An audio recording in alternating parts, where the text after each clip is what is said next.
महिषासुर का जन्म कैसे हुआ, बड़ी रोचक कथा श्री देवी भागवत महापुराण, भागवत महापुराण में के अंतर्गत कथा आती है 5वें स्कंद में। एक बार की बात है, जिनसे दानव हुए हैं वे दनु थे, दनु से दानव। तो वो दानव क्या किए,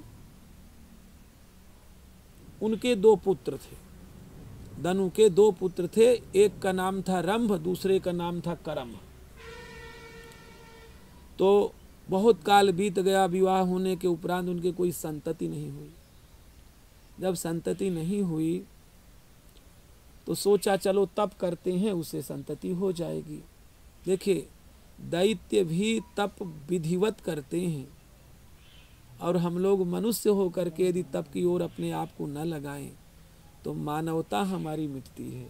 इतने अंतर है। जब ये कथाएं, इसीलिए आप इनसे समझने का प्रयास करें। क्यों? तपबल रचई प्रपंच विधाता, विधाता तप का ही आश्रय लेकर के प्रपंचों की रचना करता है। तो रंभ और करम्भ ने क्या किया, सोचा चलो कहीं तप करते हैं। तो एक निर्जन स्थान पे पहुंच गए। पंचनद, पंचनद में, पंजाब को पंचनद ही कहते हैं, वो पंचनद में पहुंच गए। और करम्भ ने क्या किया, जल के भीतर प्रविष्ट होकर के तप आरंभ कर दिया।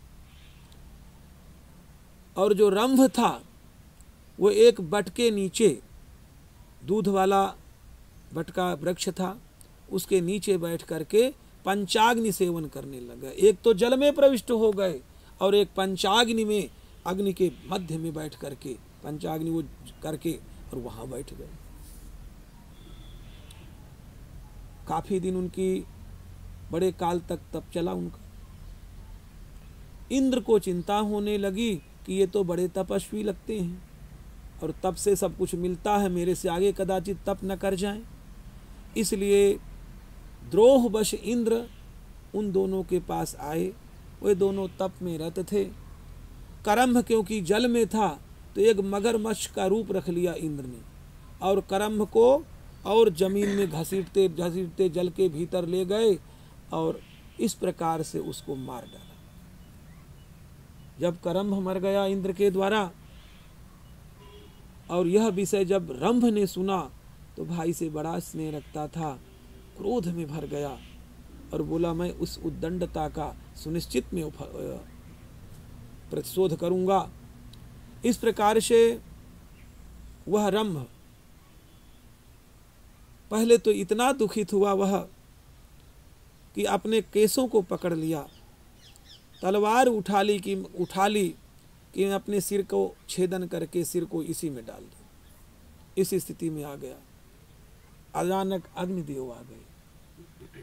अग्निदेव ने कहा, अरे ऐसा जघन्य अपराध, अपने द्वारा आत्महत्या करना कितना बड़ा पाप है। आत्महत्यारे के लिए कोई भी शास्त्र, किसी भी प्रकार की कोई विधि नहीं लिखी कि इसके संस्कार कराओ, बल्कि जो लोग इनका संस्कार करते हैं वह भी देशी हो जाती है, उनमें भी दोष आ जाती है। इससे बड़ा कोई जघन्य अपराध नहीं है, क्योंकि आप उस भगवान को लुप्त करते हैं अपने द्वारा। जो स्वतंत्र है उसमें भी प्रतिबंध करते हैं, तो निश्चिंत हो जाइए, आप प्रतिबंधित होंगे और अर्थात ऐसे प्रेतत्व की प्राप्ति होगी जहां आपको कुछ भी खाने पीने रहने के लिए नहीं मिले, क्योंकि आपने उस परमात्मा को प्रतिबंधित करने का दुस्साहस किया है। इस प्रकार से कई प्रकार से अग्निदेव ने उस रंभ को समझाया। बोले भाई तुम्हारी कोई यदि इच्छा है तो मांग लो, परंतु ऐसा अपराध मत करो। रंभ ने कहा ठीक है महात्मन, यदि आपकी कृपा हो तो मुझे ऐसा पुत्र दो जो अजेय हो, न किसी देवता के द्वारा मारा जाए, न किसी गंधर्व के द्वारा मारा जाए, न किसी मानव के द्वारा मारा जाए, न किसी के द्वारा मारा जाए। अग्निदेव ने कहा देखो भाई, किसी न किसी के द्वारा तो मारा जाना पक्का है कि मृत्यु लोक का नियम है। इसलिए यदि तुम कोई एक तो विषय छोड़ दो जिससे बोले अच्छा ठीक है स्त्रियां मुझे मार सकती हैं बस, और कोई ना, माने स्त्रियां जो हैं वो मेरे पुत्र को मार दें और दूसरा न मार पाए। एक वो स्वभाव से अबला होती हैं। देखो मूर्खता कैसे, भगवती कैसे बुद्धि पलटती है। अरे शक्ति को तुम निर्बल कह रहे हो। तो अग्निदेव ने कहा ठीक है, जैसी आपकी इच्छा, आपके ऐसा ही पुत्र होगा। और एक वरदान देता हूं, तुम अब तप समाप्त करो और जिस स्त्री के प्रति तुम्हारे हृदय में काम उत्पन्न हो जाए उसके साथ व्यवस्थित होकर के रमण करो और तुरंत तुम्हें ऐसा पुत्र प्राप्त होगा। परंतु दानव तो दानव, कैसे बुद्धि भ्रष्ट होती है। वो वहां से बड़े प्रसन्नता में भर करके एक बट मूल में आकर के, और बढ़िया रमणीक स्थान था, वहां एक भैंस थी, महिषी थी। तो उसको देख करके उसमें आसक्त हो गया और दैव योग से वो महिषी भी उस पर आसक्त हो गई। दोनों का समागम हुआ और वह गर्भवती हो गई। रंभ उस अपनी पत्नी महिषी को लेकर के पाताल लोक में गया और बहुत से महिष भी उसका जब पीछा करने का प्रयास करते उससे उनको सुरक्षित रखता गया। अचानक एक दिन कोई कामांध महिष, अत्यंत बलवत्ता को प्राप्त, अत्यंत शक्तिशाली, उस महिषी का पीछा करने लगा।